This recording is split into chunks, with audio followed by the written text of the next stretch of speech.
It is nearly 4:30 in the morning in Moscow, and as you can see here, troops are cordoning off the Kremlin and the presidential administration.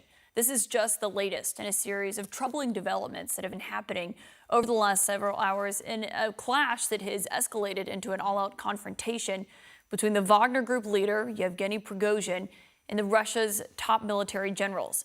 Tonight, as Matthew Chance just touched on a moment ago from Ukraine, Prigozhin is claiming that a helicopter that was firing at civilians has been downed by his mercenary forces. He said this in a taped audio message that was posted on Telegram, where he has been posting most of his updates.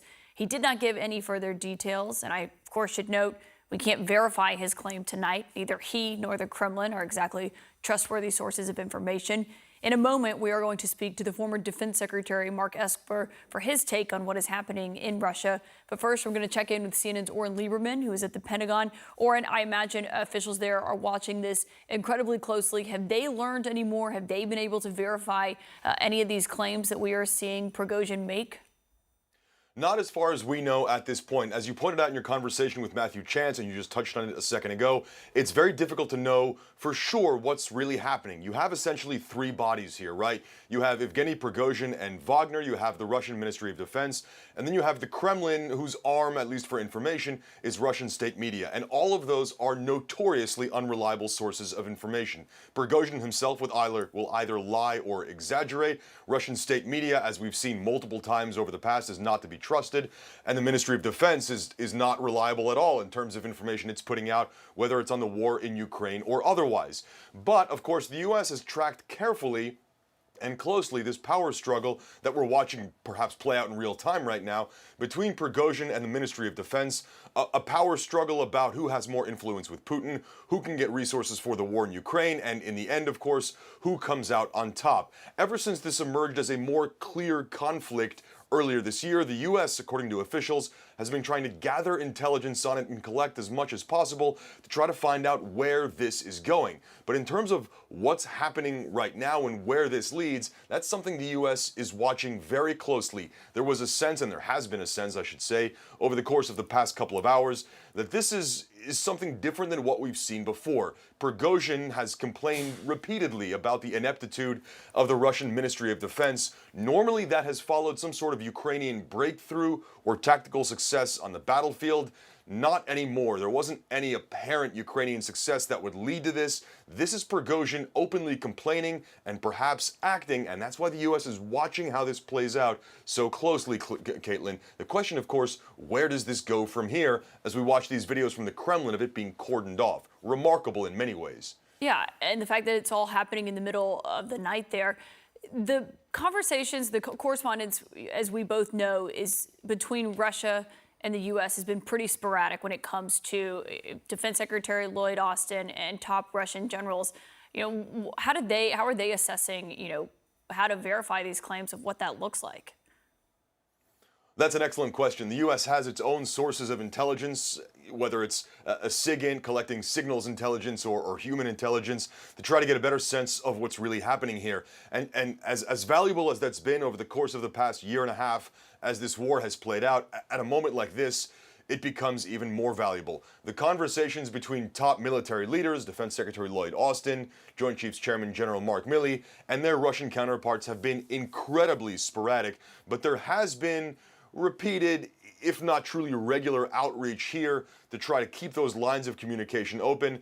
I would speculate or imagine that this is one of those cases where you try to reach out to try to talk to your counterparts to at least get a better sense of what's happening there. I can't really imagine the Russians would answer the phone right now to try to explain what's happening until they have a better handle on this. Yeah, it seems like they're a little busy. Oren Lieberman, thank you. I'm joined now by the former Defense Secretary under former President Trump, Mark Esper. Mark, thanks for joining us tonight so abruptly as we are tracking these breaking developments out of Russia. What is your sense of what's going on? Well, who knows? And who knows what's real and what's not real? I mean, this is inevitable in some ways. As your previous commentators have said, this has been building for a long time.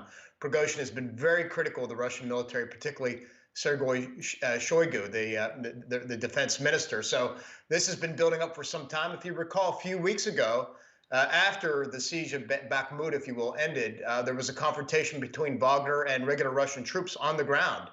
in that area. And now we have today Prigozhin saying that his forces were attacked, where the airstrikes were conducted upon him. So this has been building for quite some time. And if it is indeed real, it has a number of implications. Yeah, I mean, they are straight up accusing him of trying to carry out a coup, maybe a military coup. I mean, it's not the actual military that would be doing it. This is the mercenary group that was doing it. But do you believe that the Kremlin's taking this very seriously, given it's 4:30 in the morning there, and they're cordoning off the presidential administration? Yeah, look, I think they absolutely are taking it very seriously, given what we're seeing on the ground. But I don't see this as a coup in the sense that he is trying to topple Putin. He and Putin go back to St. Petersburg in the 1990s when their relationship first formed. And Putin has tolerated Prigozhin's outspokenness now for nearly a year.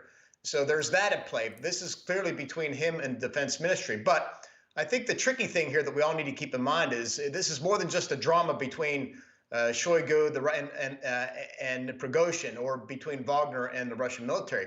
There are other players here that are affected and may be looking for opportunities. You have within Russia pro-Ukrainian elements. You have anti-Putin elements. You have the far right who believes in many things that Prigozhin is saying about the ineptitude of the Russian army and how weak it's performed on the battlefield. So you have any number of players out there who are looking for an opportunity here, or trying to assess what may happen next.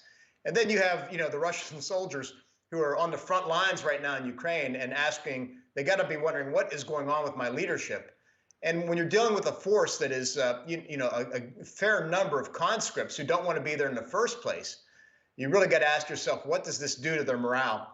Particularly since what I think has been could be the most damaging part of this right now is the fact that Prigozhin has belied the claim by Putin early in the war, at the beginning of the war, that this is all about threats from Ukraine, that this was denazification, et cetera, et cetera.